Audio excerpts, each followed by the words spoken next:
Day yesterday was primarily focused on Chris Paul, which was no surprise. That was long forthcoming. And, he obviously had an extensive press conference, which I think was a positive thing for the Warriors. I think he spoke pretty well and pretty favourably. A lot of other players, the veterans, were asked about how Chris Paul was going to gel with them, and the younger players were asked about how Chris Paul would be able to help them and their development. But the most surprising element for me was the presence of Rudy Gay. I found this pretty strange. His kind of presence at Media Day was almost as if he was a guaranteed part of the team, which he's not. We heard from ESPN's Adrian Wojnarowski last week, who reported that Rudy Gay had signed a deal with the Warriors, but that he would compete for the vacant 14th roster spot at training camp.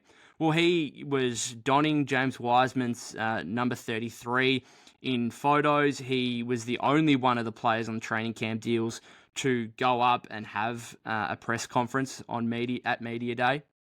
And just the way that other teammates were being asked about him during their own media conferences, it just gave me a sense that this guy is almost, him being the 14th guy on the roster is a fait accompli, which I don't think it is. I think he's a firm favourite now, particularly after what I saw at Media Day. He spoke with 95.7 The Game, Steiny and Guru as well.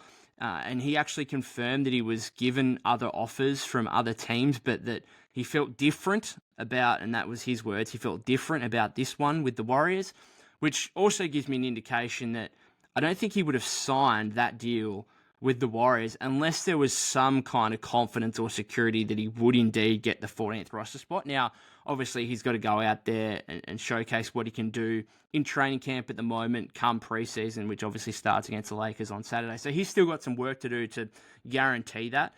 But right now, I think he's probably 80% favourite, if not higher. Just because I don't think the Warriors would have put him out there for a press conference, wouldn't have had teammates talking about him like they did, without some security here that he's going to be the guy, the 14th roster spot guy. So how do I feel about that? I'm not sure.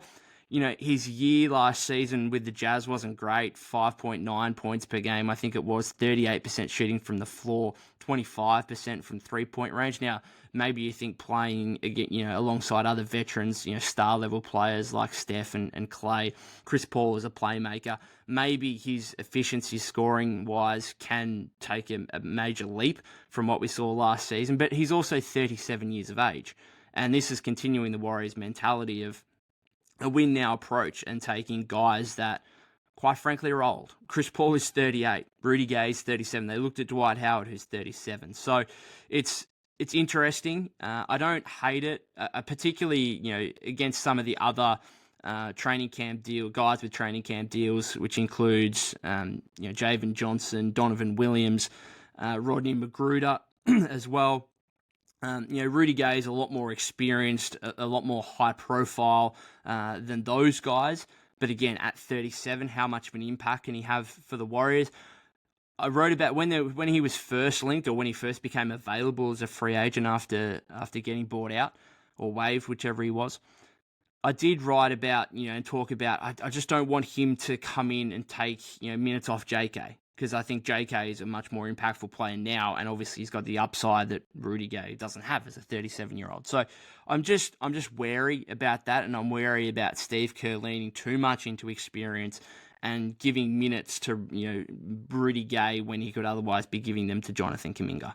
I'm slightly concerned about that. I don't think it's going to be too much of an issue, because I actually think the talent gap between Jonathan Kuminga and Rudy Gay and the impact that those two players can have this season will be wide enough that Steve Kerr's not even going to consider playing Rudy Gay above Jonathan Kuminga. I still think Rudy Gay will be a guy, as I've said with most players in regard to his 14th roster spot, a guy that plays 10 minutes a game every third or fourth game, and is not a nightly part of the rotation by any means.